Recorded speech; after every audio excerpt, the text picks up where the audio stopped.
Hello everyone, welcome back to our channel book study with Anu. Last video में हमने class 9th English supplementary book moments का 6th chapter weathering the storm in Ersama का part 1 पढ़ा था। Part 1 में हमने पढ़ा था कि अक्टूबर 1999 में ओडिशा में आए भयानक चक्रवात ने एरसामा क्षेत्र को पूरी तरह से तबाह कर दिया। प्रशांत 2 रातों तक एक घर की छत पर फंसा रहा।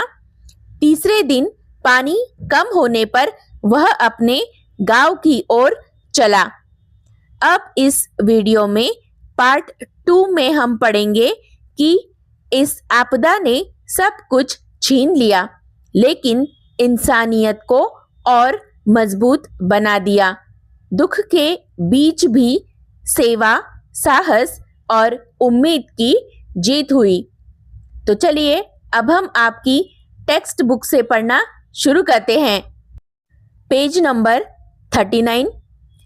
As they waded through the waters, the scenes they witnessed grew more and more macabre। जैसे जैसे वे पानी में आगे बढ़ते गए, उनके सामने आने वाले दृश्य और भी भयावह होते गए। वेडेड यानी पानी में चलते हुए पार किया। विटनेस्ड यानी अपनी आंखों से देखा। मकाब्र यानी भयावह। They had to push away many human bodies, men, women, children and carcasses of dogs, goats and cattle that the current swept against them as they moved ahead। उन्हें आगे बढ़ते हुए कई मानव शवों, पुरुषों, महिलाओं, बच्चों और कुत्तों, बकरियों और मवेशियों के शवों को हटाना पड़ा जो धारा ने उनकी ओर बहा दिए थे। कारकासेस यानी जानवरों के शव। कैटल मतलब मवेशी। स्वेप्ट यानी बहा ले गया। आगे बढ़ते हैं। In every village that they passed they could barely see a house standing. हर गांव में जहां से वे गुजरे, वे मुश्किल से ही कोई घर खड़ा देख पाए। बेयरली यानी मुश्किल से। Prashant now wept out loud and long. Prashant अब जोर जोर से और लंबे समय तक रोया। वेप्ट आउट यानी फूट फूट कर रोया। He was sure that his family could not have survived this catastrophe. उसे यकीन था कि उसका परिवार इस तबाही में नहीं बच पाया होगा। कैटेस्ट्रोफ यानी भारी आपदा। इवेंचुअली प्रशांत रीच्ड हिज विलेज कालीकुड़ा। आखिरकार प्रशांत अपने गांव कालीकुड़ा पहुंच गया। इवेंचुअली यानी आखिरकार। His heart went cold. उसका दिल ठंडा पड़ गया था। Where their home once stood, there were only remnants of its roof। जहाँ कभी उनका घर हुआ करता था, वहाँ अब केवल उसकी छत के अवशेष ही थे। Remnants यानी अवशेष। Some of their belongings were caught, mangled and twisted in the branches of trees just visible above the dark waters। उनकी कुछ चीजें अंधेरे पानी के ऊपर दिखाई देने वाले पेड़ों की शाखाओं में फंसी, मुड़ी और बिखरी हुई थी। मैंगल्ड यानी बुरी तरह कुचला हुआ। ट्विस्टेड यानी मुड़ा हुआ। बिलोंगिंग्स यानी सामान। Young Prashant decided to go to the Red Cross shelter to look for his family. युवा प्रशांत ने अपने परिवार को खोजने के लिए रेड क्रॉस शरण शिविर जाने का निर्णय लिया. Among the first people he saw in the crowd was his maternal grandmother. भीड़ में उसने सबसे पहले जिन लोगों को देखा उनमें उसकी नानी थी. मैटरनल ग्रैंडमदर यानी नानी.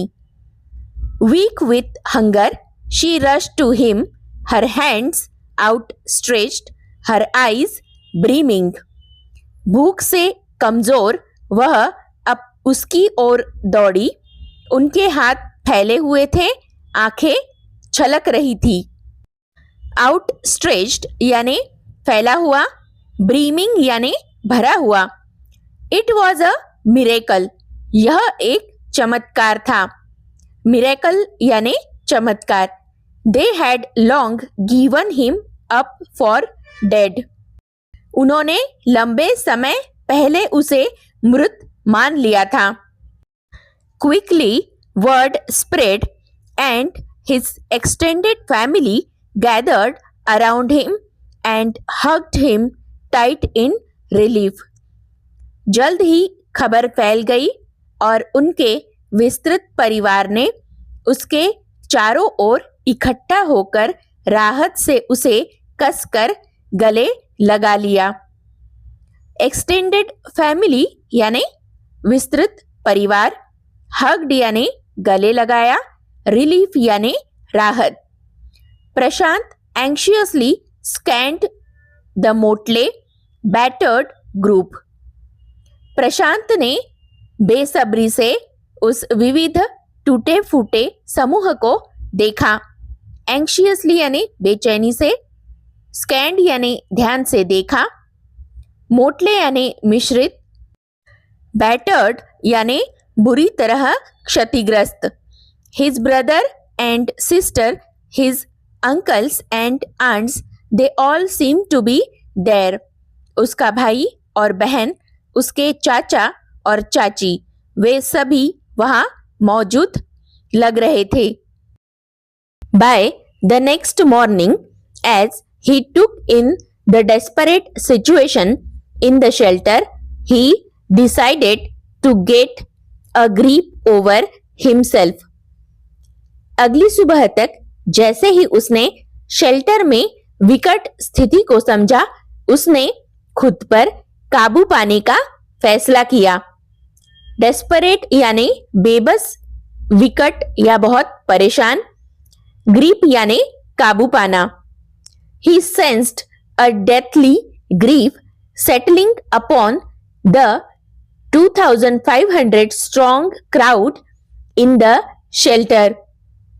उसने शेल्टर में मौजूद 2,500 लोगों की भीड़ पर मौत जैसा दुख छाते हुए महसूस किया. सेंस्ड यानी महसूस किया, डेथली ग्रीफ यानी अत्यंत शोक. 86 lives were lost in the village.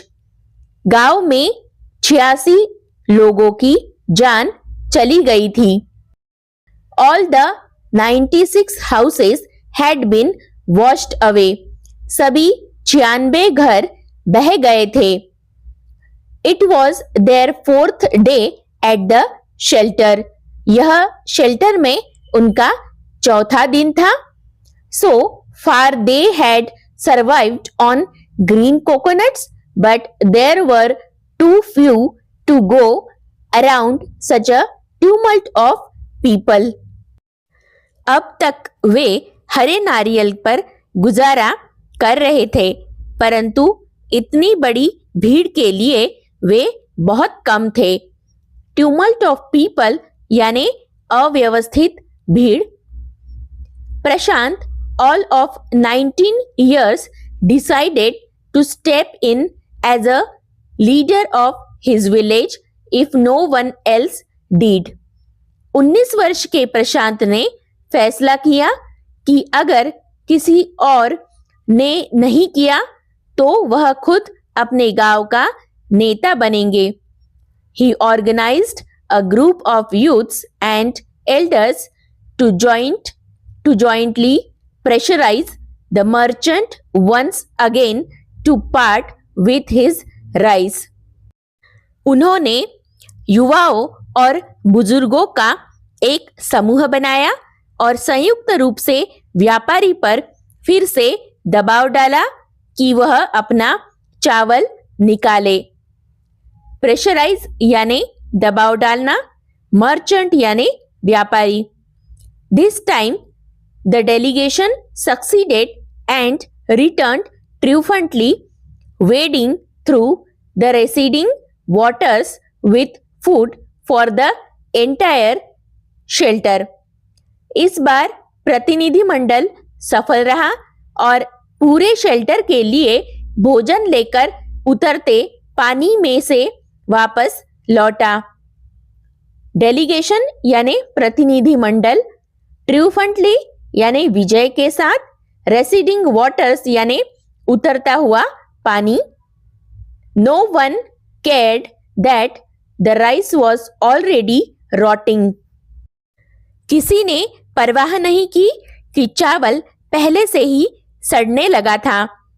Rotting यानी सड़ता हुआ। Branches from fallen trees were gathered to light a reluctant and slow fire on which to cook the rice. गिरे हुए पेड़ों की शाखाओं को इकट्ठा करके एक धीमी और अनिच्छुक आंच जलाई गई जिस पर चावल पकाया गया। reluctant यानी अनिच्छुक। For the first time in 4 days, the survivors at the cyclone shelter were able to feel their bellies. 4 दिनों में पहली बार चक्रवात शेल्टर के बचे लोगों का पेट भरा। बेलीज यानी पेट, सर्वाइवर्स यानी जीवित बचे लोग।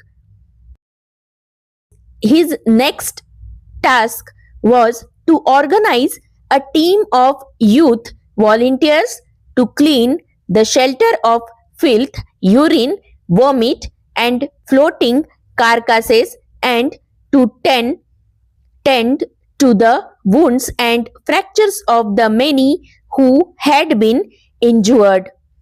उनका अगला काम युवा स्वयं सेवकों की एक टीम को संगठित करना था ताकि शेल्टर की गंदगी, मूत्र, उल्टी और तैरते हुए जानवरों के शवों को साफ किया जा सके और घायल हुए कई लोगों के जख्मों और फ्रैक्चर की देखभाल की जा सके। यूथ वॉलंटियर्स यानी युवा स्वयंसेवक। फिल्थ यानी बहुत गंदा। इंजर्ड यानी घायल। On the 5th day, a military helicopter flew over the shelter and dropped some food parcels. 5वें दिन एक सैन्य हेलीकॉप्टर शेल्टर के ऊपर से उड़ा और कुछ खाने के लिए पैकेट गिराए। ड्रॉप्ड यानी गिरा दिया।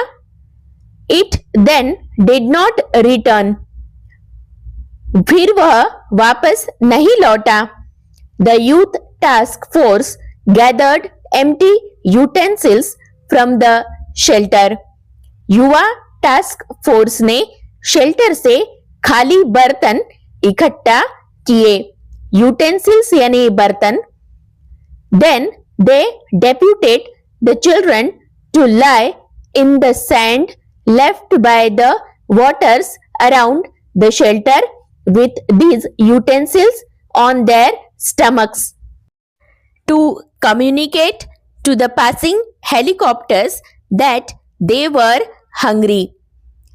फिर उन्होंने बच्चों के शेल्टर के आसपास पानी से बची रेत पर इन बर्तनों को अपने पेट पर रखवाकर लेटने को कहा ताकि गुजरने वाले हेलीकॉप्टरों को संदेश मिल सके कि वे भूखे हैं। डेप्यूटेड यानी नियुक्त किया गया। The message got through and after that The helicopter made regular rounds of the shelter, airdropping food and other basic needs. संदेश पहुंच गया और उसके बाद हेलीकॉप्टर नियमित रूप से शेल्टर का चक्कर लगाने लगा और खाना व अन्य बुनियादी जरूरत की चीजें हवा से गिराने लगा. एयर ड्रॉपिंग फूड यानी हवाई मार्ग से भोजन गिराना. Prashant found that a large number of children had been orphaned. Prashant ने पाया कि बड़ी संख्या में बच्चे अनाथ हो गए थे. ऑर्फन्ड यानी अनाथ. He brought them together and put up a polythene sheet shelter for them. उन्होंने उन्हें एक साथ लिया और उनके लिए एक पॉलीथीन की शीट का आश्रय बनवाया. Women were mobilized to look after them while the men secured food and materials for the shelter. औरतों को उनकी देखभाल के लिए लगाया गया जबकि पुरुषों ने आश्रय के लिए भोजन और सामान का प्रबंध किया. मोबिलाइज्ड यानी सक्रिय किया गया. As the weeks passed, Prashant was quick to recognize that the women and children were sinking deeper and deeper in their grief. जैसे जैसे सप्ताह बीतते गए प्रशांत ने जल्दी ही महसूस कर लिया कि महिलाएं और बच्चे अपने दुख में और गहरे डूबते जा रहे हैं. सिंकिंग डीपर यानी और गहराई में डूबना.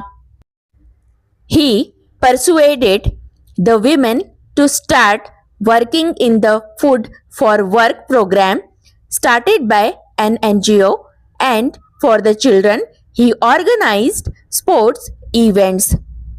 उन्होंने महिलाओं को एक गैर सरकारी संगठन द्वारा शुरू किए गए काम के बदले भोजन कार्यक्रम में काम शुरू करने के लिए राजी किया और बच्चों के लिए उन्होंने खेल आयोजित किए.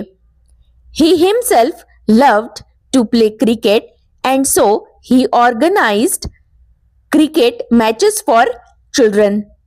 वह खुद क्रिकेट खेलना पसंद करते थे इसलिए उन्होंने बच्चों के लिए क्रिकेट मैचों का आयोजन किया. प्रशांत engaged with other volunteers in helping the widows and children to pick up the broken pieces of their lives.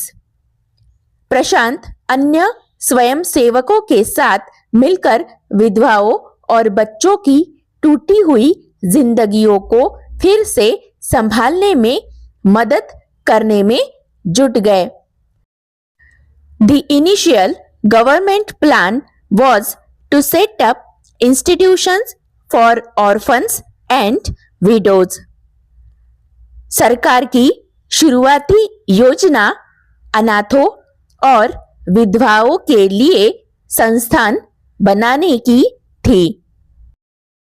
However, this step was successfully resisted as it was felt that in such institutions children would grow up without love and widows would suffer from stigma and loneliness. हालांकि इस कदम का सफलतापूर्वक विरोध किया गया क्योंकि यह महसूस किया गया कि ऐसी संस्थाओं में बच्चे बिना प्यार के बड़े होंगे और विधवाएं कलंक और अकेलेपन का सामना करेंगी. रेजिस्टेड यानी सामना किया या विरोध किया. स्टिग्मा यानी सामाजिक कलंक. लोनलीनेस यानी अकेलापन.